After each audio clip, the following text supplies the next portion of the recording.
They say real power doesn't need to speak. It doesn't beg. It doesn't announce itself. It arrives and the air bends. Think about it. You've seen men like this. They walk into a room and nobody dares ignore them. Nobody knows exactly why, but conversations slow down. People straighten their posture. Even the loudest guy in the room lowers his voice. That's not charisma. That's not luck. That is aura, a force so heavy, so calculated that it bends people without a single word. And if you master it, you'll never have to shout, never have to beg, never have to chase again. Niccolo Machiavelli, the cold-blooded strategist who wrote The Prince, understood something most men never will. Everyone sees what you appear to be. Few experience what you truly are. Your aura isn't who you are deep down. It's who they believe you are. It's theater. It's strategy. It's a mask so carefully designed that people obey it without knowing why. And today, I'm going to show you exactly how to build one so powerful it bends people to your will.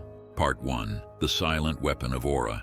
Powerful men don't chase attention, they attract it. Most men walk into a room like beggars. They talk too much, they laugh too loud, they want to be noticed. And in that desperation, they expose themselves as weak. But aura works the opposite way. Aura makes people notice you even when you don't move. It makes them obsess over you even when you say nothing. Machiavelli understood that rulers didn't always win by swords. They won by perception. Control the atmosphere and you control the outcome. Imagine two generals walking into a war council. One is loud, banging his fist, barking orders. The other sits silently, watching, unreadable. Guess which one everyone fears. Guess which one they obsess over. The quiet one, because silence is more terrifying than noise. Stillness is unnatural. People panic when they can't read you. They project their fears, their doubts, their insecurities onto you. That's where your power begins, not in what you show, but in what you hide.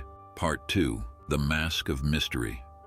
Let me tell you a quick story. There was a man, I'll call him Marcus. Marcus was nobody special. Average looks, average income, average life. But he understood one Machiavellian secret. Mystery bends people. He stopped oversharing. He stopped explaining himself. When asked questions, he gave short, vague answers. When others laughed nervously, he stayed calm. When people expected him to show up, he disappeared. Within months, Marcus wasn't treated as average anymore. He was treated like a puzzle, like someone who must know something others didn't. Women wanted him. Men respected him. Why? Not because he changed who he was, but because he changed what people saw. That's the trick. Aura is not about truth. It's about illusion. When they can't predict you, they can't control you. When they can't define you, they can't dismiss you. Machiavelli would tell you, visibility is vulnerability. The moment they read you, you're finished. So you must become unreadable. You don't need to be loved. You don't even need to be trusted. You need to be misunderstood, because the man they can't figure out is the man they can't resist. Part 3. Silence as a weapon.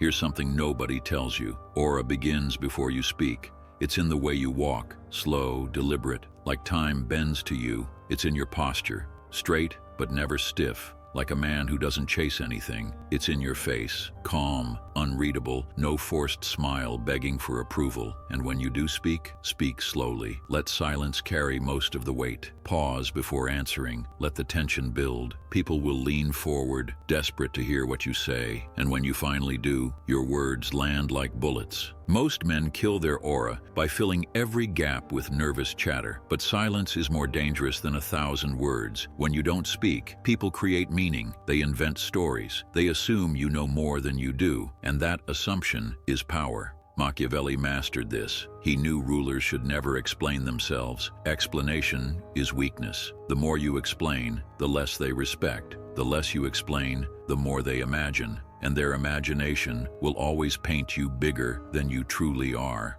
Part 4. The discipline of rarity. Power dies in repetition. If they see you every day, if you're always available, always explaining, always smiling, you become common. And commonness is the graveyard of respect. You must become rare. Rare in your presence. Rare in your attention. Rare in your approval. Your attention must feel expensive. Talking to you should feel like a privilege. Being around you should feel like a rare opportunity. Withdraw strategically. Disappear often. Return when they least expect it. This unpredictability trains people to value you. It's not cruelty, it's calculation. The more they miss you, the more they respect you. The more they wonder where you are, the more power you have. Machiavelli warned rulers, better to be feared than loved, but the highest game, to be missed more than either, to make your absence echo louder than your presence ever could. Part 5. Emotional control equals domination.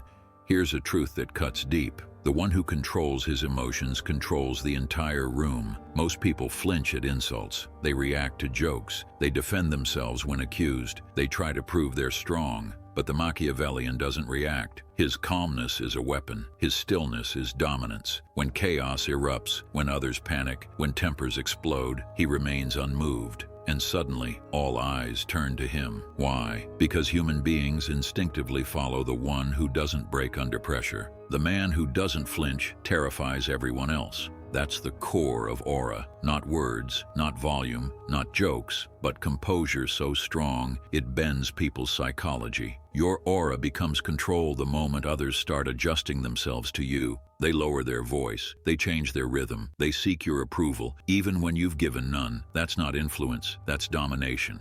Part 6. Building the Machiavellian aura. So how do you start building your aura today?